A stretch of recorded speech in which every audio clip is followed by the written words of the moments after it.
Tony, Mm-hmm. now that I have my recording devices on, I want to begin by telling you officially, though I've known you a few years now, I've interviewed you before extensively. Reggae lovers can easily find those interviews online. Um, every time I'm blessed with this opportunity to communicate with you, I'm just so thankful because I know I'm talking to one of the best guitarists in the world, a legendary guitarist in reggae music history.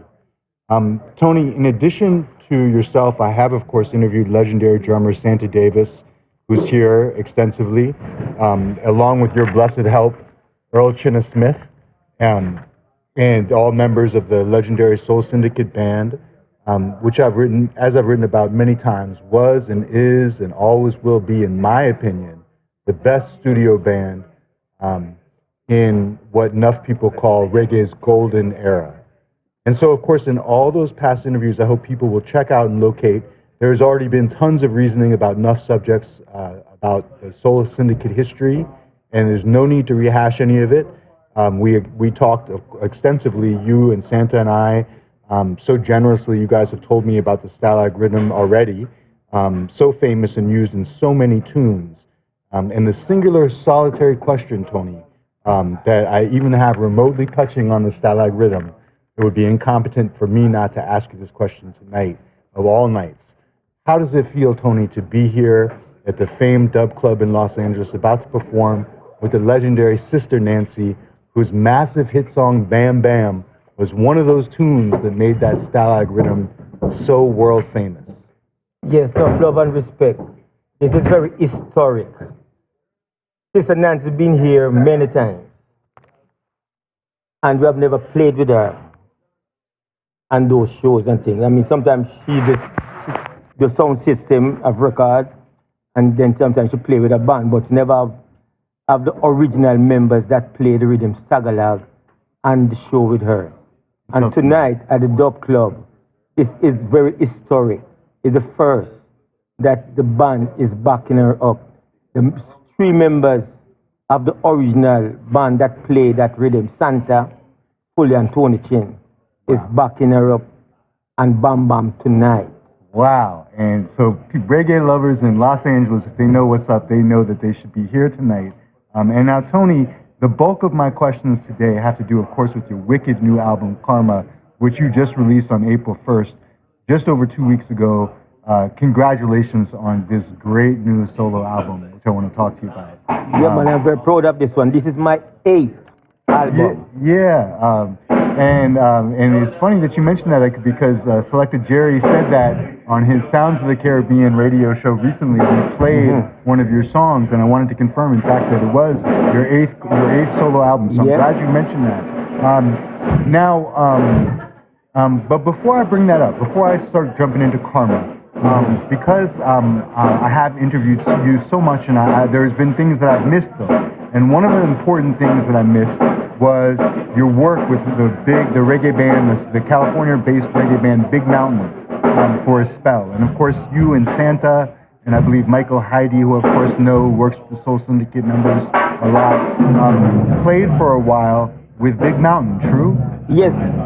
When I joined Big Mountain in 1993, right? And I played with them until 1998. I think I did the 4 albums with them, but one of the main album called Unity, that have Baby I Love Your Way and that. And Tony, in preparing for the interview, I was on YouTube and I was watching Peter Frampton, who I didn't know that much really about, but I watched Peter Frampton. I Googled up his song, the original Baby I Love Your Way, and he's in concert. It's July 2nd, 1977. He's playing in like a football stadium size thing, and he's so wicked. Let me get a little history about that song coming. Yeah. We were doing the album Unity. We were in the middle of the album when Bruce Kaplan, the manager of Big Mountain, came to us and said that this producer, Ron Fair from RCA, would love this group to record this Peter Frampton, Baby I Love Your Way, and things. So Bruce Kaplan, the manager, gave me the tape of of the live version of Peter Frampton. Is it that one that I may be talking about? I don't have no Yeah. idea, but Yeah. a live version. Yeah, that's the one He I'm gave the talking live about. Yeah. version to listen. So I am the guitarist, really. Yeah. I work out the sequence, the chords Yeah. of the song, the arrangement of the song, and thing. And then the producer do told us that the producer want us to make a demo Yeah. of the song that they can hear it Yeah. before they record it. Yeah. So we were in Ventura, at a house in Ventura. Yeah. We have a studio there, a demo studio. So I work out the song. I love that intro with the guitar, that acoustic kind of guitar. And then he started to sing the verse. So when we were recording, they said, let's use the guitar intro. I love it. The song, the key of the song was in F, what I found out. Yeah. And the original, it was in F. So, we're making the demo, recording it and thing. But then I told Keena, don't start with the verse. Start with the chorus. That was my idea. Nice. Ooh, baby, I love your way. Yeah. It must start with the shadow brings so. I said, no. Start with the chorus instead and then go to the verse. And then they gave the tape to Ron Fear. Yeah. And he loves it. I went to the studio and to record the song. He have Lynn was the bass player and Lance was the drummer and the keyboard player. We were in this studio in LA recording it, and Ron Fear didn't like how the band was playing it. Yeah. So he said that's not gonna work. We have to get different musician. Wow. So I was like, okay, let me call my bass man Fully. I tried to call Fully, I didn't get him. So they get this bass player, very famous bass player. I forgot his name, but he's wicked bass player, and get a different drummer and come in and a different keyboard player, and all of them have music sheet reading. I can't read music. I'm in the studio recording the song, and I didn't make no mistake. But the drummer and the bass player them keep stopping and thing. And Ranfield came to me and said, listen, Tony, you're a fucking machine. He can't remember. But see, what he don't understand, what Ranfield don't understand, this is my genre, this is my music that This is what you know. This is what I know. Yeah. The rhythm, I was playing the rhythm. Yeah. And thing. And it's, I'm saying, because I didn't make any mistake on it. They have to keep stopping and I have to wait on them to catch back. Yeah. And the young difference is, I got the song when I work up, the arrangement that Ranfield did, he did a that arrangement, good arrangement. But instead of he played the song in F, he played the song in E. So we record the song in E. But then he modulate the song back to F. You see, when we were making the demo, we didn't have any modulation. We just played that straight thing. But Ranfield arranged it and modulate it back to the F.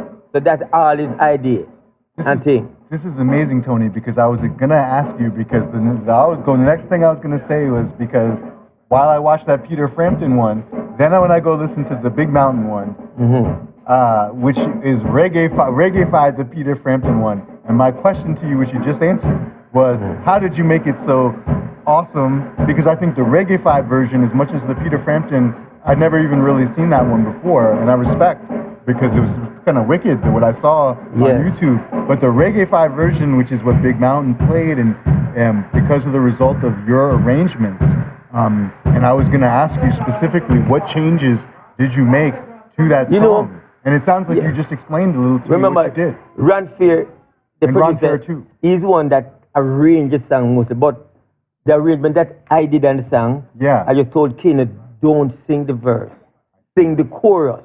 That was my arrangement. Yeah. That's the arrangement I did. But the song, I mean, this song, this song is such a giant song. Yeah, but remember now, the next part of it, the bass player and the drummer did not play on the Big Mountain version.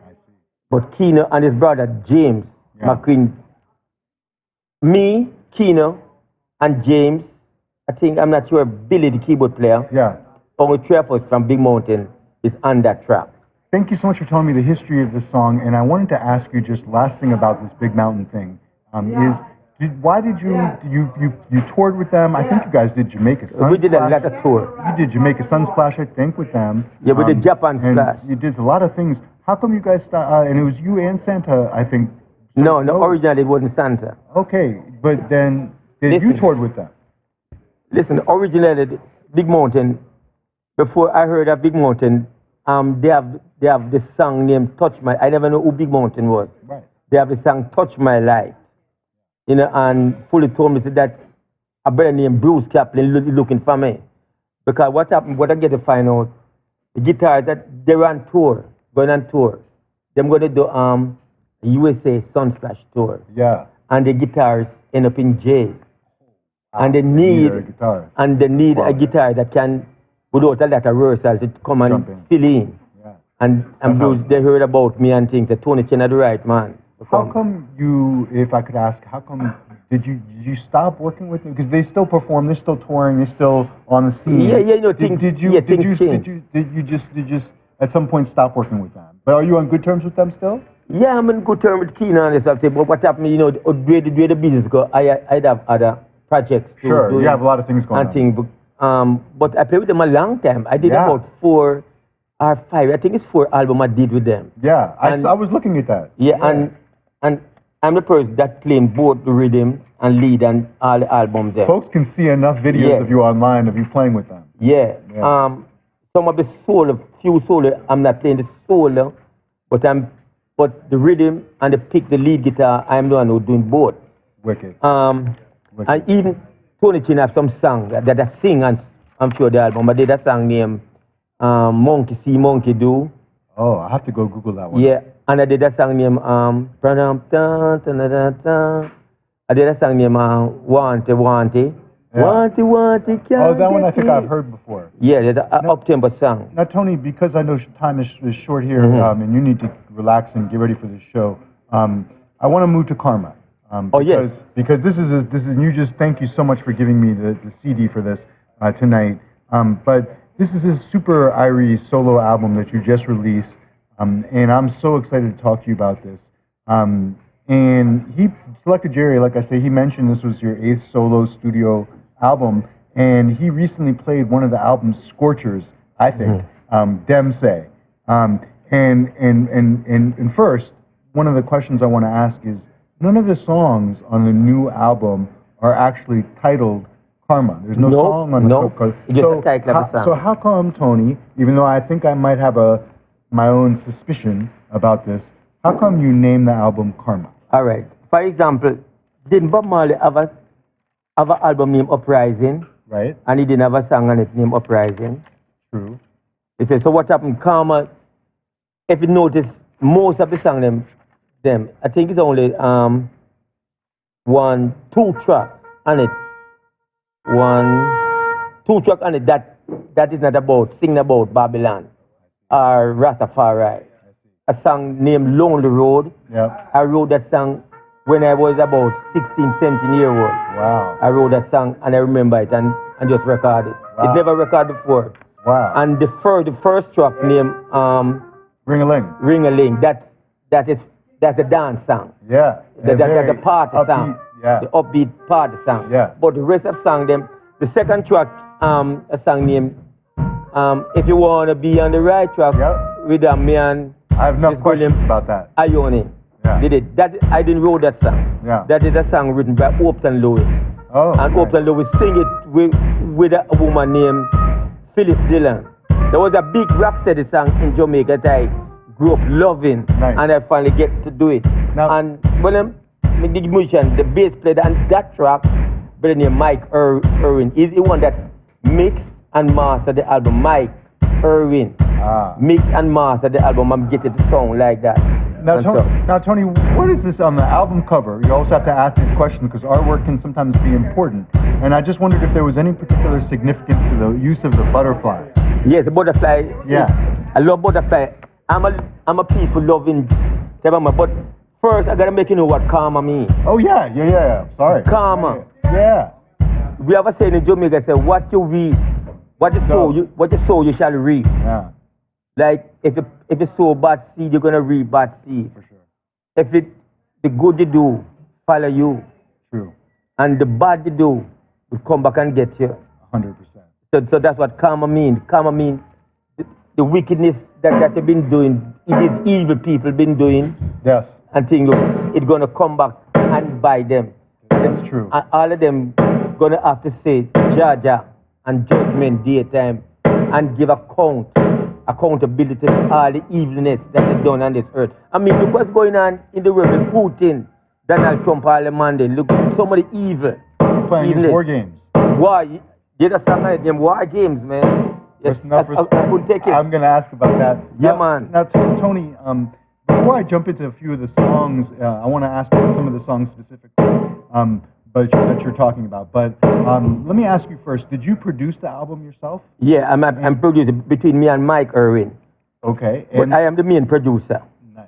And then also, can you tell me who are, obviously you handled, I assume, the bulk of the guitar duties on the album. Yeah, all the guitars. All the guitars. But vocals. Guitar and vocals. Guitar and vocal vocals. What other musicians should we know are heard on this album? Fully. Santa. Yeah. One of the main one, Mike Irwin, the engineer. Yeah. Because the engineer is very important. He mix the song and master. If you don't get a good mix and master, yep. No matter how good the song is, you're not going to get any good song. So enough love and respect to Mike Irwin. Nice. And every song on it is original except Right Track. Now, Tony, I want to ask about a few of my favorites from the album before you have to prepare for your show tonight. And like you were saying, I kind of was going through the album and just trying to figure out like the composition of the songs. And there really are a lot of diverse and dynamic and really cool songs on Karma. There are upbeat songs, like you mentioned, Ring-a-Ling. There's songs about hypocrites, such as Dem Say and Come and Go, yes, and Wickedness, and also love songs. And there's songs about Judgment Day and even spiritual songs, I would say, too. All right. The love song on it named Lonely Road that I wrote. That's what you said you were I wrote when I was 16, 17, when I was just learning to play guitar. Yeah.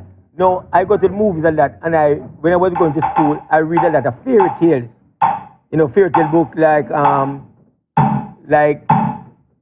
The Same Giraffe, Snow White and the Same Giraffe, you know, Thief of Baghdad movies and things. So I'm a very romantic person, I think. So that song, the lyrics, that thing came into my mind as a fantasy, romantic.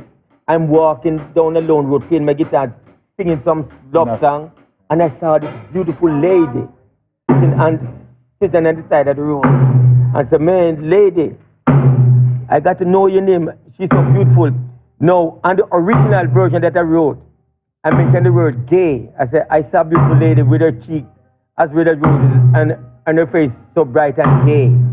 I took out the word gay because in Jamaica, gay means happy, happiness, and thing. Yeah. It's when I come to America, I find that gay is homosexual type of thing.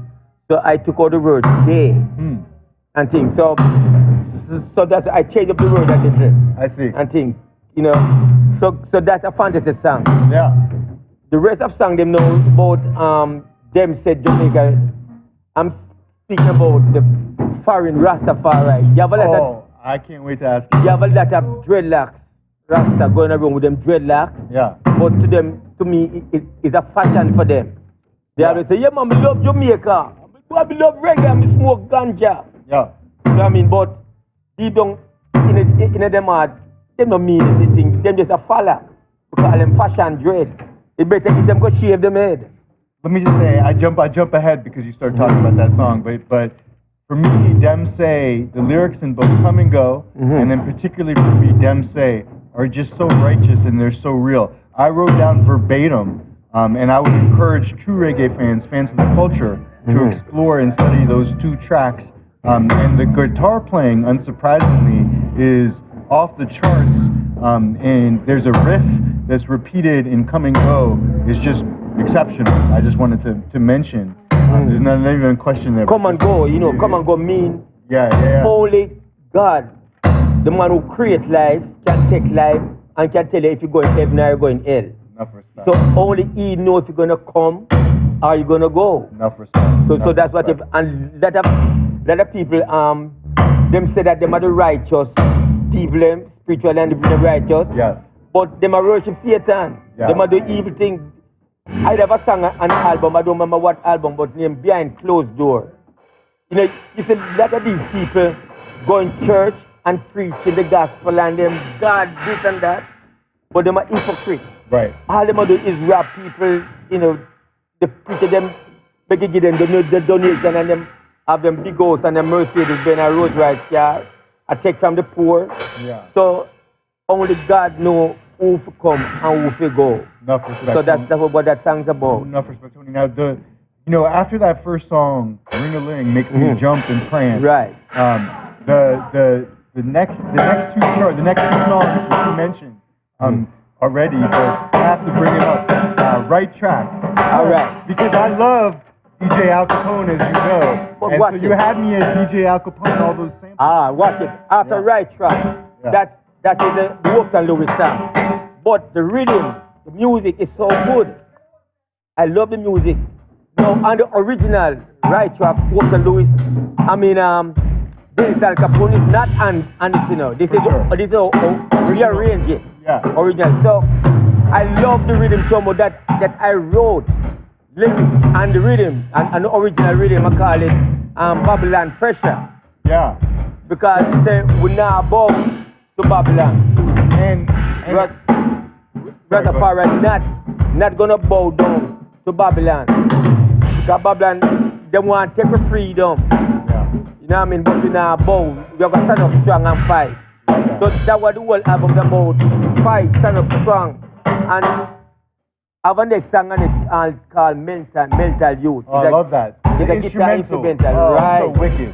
Yeah, because if you notice the melody of the guitar thing, I used to go, as I say, I go to a lot of movies and watch Western movies, Clint Eastwood movies. Yeah. God, it's spaghetti Western. Yeah. And the marvelous, have those kind of sound, the guitar, those kind of, the soundtrack, you know, it's gone. So I have the guitar playing like a movie soundtrack, but you know, it's about guns. But the song really is about a mental youth who I said that he have to get help. He must throw away his AK-47. Yeah. And that's still going on now. People that shoot up school. Now people shooting people places up and all these things. It resonates right now. Yeah. Now, Tony, I just want to say too about war games. Yes. Where you call out all the dirty politicians and they're warmongering, and you even call out Vladimir Putin. Yeah, man. Call him out, man. This song is so fierce. Enough respect. I guess it's obvious, but still, was there something about the war in Ukraine, especially, that inspired the song? And when did you decide to write the tune and include it on the album? I wrote this song a few years ago because I watch the news a lot and see how much things are going over the world. Peer war and our war going over, especially in the Middle East and things. You know, peer war and things go on. And then when Putin started the war, I added those words, make it more up to date. Because a part of the lyrics I said in this song that very touching to me is the part that I can hear my people crying out, the one another Moses. I can hear little babies crying out for their mama's breast, but mama is lying dead, shot down in the street by a sniper's bullet. Warfare tragedies everywhere. Leaders of the world, they don't care, but none of them don't want to take the blame. Because if you see, Putin don't want to take the blame that him caused war. He might blame Ukraine that for them fall why the war for go on. Tony, I didn't plan to ask you this, but have you ever played reggae in Russia before? Yeah. Wow. With big Can you tell me about that? Well, it was a sharp. You could go to one night and this is when the Berlin Wall came down. Wow. You know, we go to. You were there with Big Mountain. Yeah, I played there with Big Mountain. In Berlin. We were in Berlin.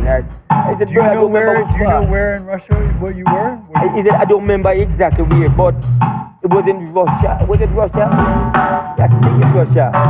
Did the people like the reggae music in Russia? Yeah, man. And do you think that reggae could become a thing in Russia and that if it did, if reggae became a thing in Russia, would Putin survive?